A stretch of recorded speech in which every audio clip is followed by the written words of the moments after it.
उल्कामुको राजा होता महाथोर, तयाची पत्नी होती सुंदर. नदी किनारी एकदा त्यांनी घातली महापूजा दोघांनी.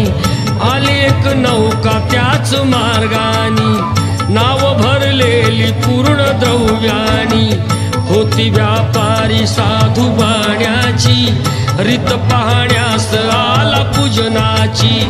उल्कामुक त्यास बोले ऐकावे, व्रत नारायणाचे आचरावे.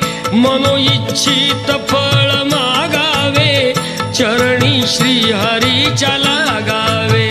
घराशी आला वाणी परतून, तयाची पत्नी होती शीलवान.